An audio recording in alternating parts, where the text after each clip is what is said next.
یہ غیر فطری اتحاد کس حد تک فطری عوامل کو مد نظر رکھ کے آگے بڑھایا جائے گا؟ فی الحال تو اس اتحاد کو سیاسی ضرورت اور سیاسی اتحاد سمجھیں، کیونکہ ملک کی جو صورتحال تھی، جس صورتحال میں ملکی معیشت تھی، ملکی جمہوریت تھی، اس کو سامنے رکھتے ہوئے ریاست کو سنبھالنے کے لیے پاکستان پیپلز پارٹی نے مسلم لیگ نون کو کی حکومت بنانے میں ان کو سپورٹ دیا، اور اسی حوالے سے جو اگریمنٹ ہوا، جو انڈرسٹینڈنگ ہوئی دو جماعتوں کے درمیان، یاد رہے کہ یہ اتحاد جو ہے یہ مرجر نہیں ہوتا، یہ ایک انڈرسٹینڈنگ ہوتی ہے، کولیشن ہو یا الائنس ہو دو جماعتوں کے درمیان، بڑی جماعتوں کے درمیان، یہ ہمیشہ انڈرسٹینڈنگ ہوتا ہے. تو اس انڈرسٹینڈنگ کی جو بنیاد دو معاہدے ہیں، ایک وفاقی سطح کا ہے اور ایک صوبائی سطح کا ہے پنجاب کے لیے، اس کی بعض شکوں پہ عمل درآمد نہیں ہو رہا، جن میں پاور شیئرنگ کا فارمولا ہے پنجاب میں. اسی طرح سندھ کے حوالے سے یہ طے ہوا تھا کہ جو فنڈنگ ہوگی پروجیکٹس کے اندر وہ برابری کی بنیاد پر ہوگی، لیکن ان تمام چیزوں میں نظر انداز کیا جا رہا ہے. ابھی تک پاکستان پیپلز پارٹی کے چیئرمین خود اور وزیر اعلیٰ سندھ اس بات کو سرکاری سطح پہ بھی اٹھا رہے ہیں، میٹنگز پر بھی اٹھا رہے ہیں اور باقاعدہ خط بھی لکھ رہے ہیں. تو یہ وہ کوششیں ہیں جو اپنی شکایت متعلقہ وزیر اعظم تک، یہاں کی حکومت تک پہنچانے کی کوششیں ہیں، لیکن ابھی تک پاکستان پیپلز پارٹی اور مسلم لیگ کا اتحاد جو ہے وہ قائم و دائم. اچھا رضا ہارون صاحب، آپ نے کہا ملک کی معیشت کو بہتر کرنے کے لیے یہ ضروری تھا. میں ایک چیز جاننا چاہتا ہوں، اسٹاک ایکسچینج ہم روزانہ ریکارڈ توڑتے دیکھتے ہیں، پتہ نہیں کس چیز کا ریکارڈ ٹوٹتا ہے اس میں، یہ ہمیں آج تک عام آدمی کو نہیں پتہ چلا. تو آپ مجھے بتا دیں، چونکہ آپ نچلی کلاس سے آئے ہوئے ہیں، میں آپ کو جانتا ہوں اچھی طرح، آپ مجھے جانتے ہیں، آپ نے ورکنگ کلاس سے اوپر آئے ہوئے ہیں. مجھے 5 چیزوں کے نام بتا دیں جو عام آدمی کو اس حکومت کے آنے سے ریلیف ملا ہے. ان 5 چیزوں میں کوئی 5 سب سے بڑا ریلیف تو ملک کو یہ ملا ہے کہ ملک ڈیفالٹ ہونے جا رہا تھا، اور یہ بڑی ایک عام سی بات ہو گئی تھی، اور سب لگے کہہ رہے تھے کہ جی معاشی حالت ایسی ہو گئی ہے کہ ملک ڈیفالٹ ہے. تو سب سے پہلا کام تو ڈیفالٹ سے ملک کو بچانا تھا. پھر آپ کے جو خارجی تعلقات تھے، وہ خارجی تعلقات جو ہیں وہ بہت متاثر ہو چکے تھے، ان کو مینڈ کیا گیا. پچھلے دور میں آپ نے دیکھا کس طرح بلاول بھٹو صاحب جو وفاقی وزیر خارجہ تھے، کس طرح انہوں نے ایفرٹس کیے ہیں اور تعلقات کو بحال کرنے میں اپنا بھرپور کردار ادا کیا ہے. عام آدمی کی زندگی میں جو بہتری آنی ہوتی ہے نا، اس کے 3 چیزیں ہوتی ہیں: روزگار، مہنگائی اور امن و امان کی صورتحال. اب یہ وہ چیلنجز ہیں جو اس وقت پاکستان کی حکومت کو درپیش ہے کہ ایک جانب وہ معاشی محاذ پہ لڑ رہی ہے کہ اس کو صحیح طرح لے کر آئے. اس میں دیکھیں انفلیشن ریٹ کم ہو رہا ہے، مواقع مل رہے ہیں، فورن انویسٹمنٹ بھی اب آنا شروع ہو گئی ہے. تو یہ سیاسی استحکام اس کے لیے بہت ضروری ہے نا رانا صاحب. یہ تمام ایک عام انسان کی بھلائی کے لیے سیاسی استحکام ضروری ہے. جو معاشی استحکام لے کر آئے گا، کاروبار ہوگا، روزگار ملے گا، اس سے معاملات آگے بڑھیں گے. پھر یہ 3 چیزیں میں نے بتائی، خاص طور پہ روزگار اور مہنگائی، اس سے لوگوں کو اس کا فائدہ پہنچنا شروع ہوگا. سر آپ نے ایک ذکر کیا انفلیشن ریٹ کم ہوا، یہ اس کی منطق آج تک سر سمجھ نہیں آئی. یہ جو سرکاری اعداد و شمار ہوتے ہیں، یہ جو سرکاری پرچیاں آویزاں ہوتی ہیں نا، ہمارے یہاں پہ ریڑھی بانوں نے لگا رکھی ہوتی ہیں، دکانوں نے لگا رکھی ہوتی ہیں، اس کے اوپر کوئی عمل درآمد نہیں ہوتا. اور دوسرا وہ ایک ریک لگا ہوتا ہے کسی بڑے ڈپارٹمنٹل سٹور میں یا کیش اینڈ کیری سٹور میں، جس پہ لکھا ہوتا ہے ڈی سی ریٹ، اور اس کی دالوں کو ہاتھ لگانے کو بندے کا دل نہیں کرتا کہ یار یہ اس طرح کا سٹف کس طرح گھر لے کے جائیں. مرغی کی قیمت کم نہیں ہوئی، بکرے کی قیمت کم نہیں ہوئی، گھی کی قیمت کم نہیں ہوئی، چاولوں کی قیمت کم نہیں ہوئی، گاڑیوں کی قیمت کم نہیں ہوئی. سر کم کیا ہوا ہے؟ یعنی وہ انفلیشن ریٹ کیا کم ہوا ہے؟ کیا بائنگ پاور لوگوں کی بڑھ گئی ہے تو اس وجہ سے آپ کہہ رہے ہیں کہ انفلیشن ریٹ کم ہوا؟ اچھا ایک چیز کم ہوئی ہے صرف، اس میں ایک چیز رکھ رہے ہیں، ایک چیز کم ہوئی ہے، وہ یہ انسان کی قیمت. آپ درست فرما رہے ہیں، میں اس بات سے ڈس ایگری نہیں کروں گا. ایک عام آدمی کے لیے، ایک ورکنگ کلاس فیملی کے لیے اس وقت سروائیو کرنا، یعنی کہ گروسریز کی سروائیو کرنا، خریداری کی سروائیو کرنا، بلوں کے ساتھ گزارا کرنا اور بچوں کی اسکول کی فیس، اسپتال کے خرچے، اس وقت انتہائی مشکل ہے.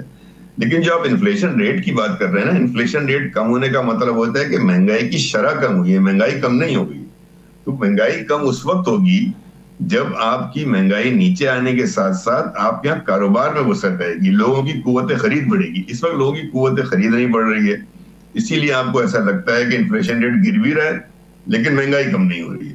تو مہنگائی بتدریج کم ہوگی، اور اس کے لیے ضروری ہے جس کو ہم عام الفاظ معیشت میں کہتے ہیں جی ٹی پی کا گروتھ ہونا.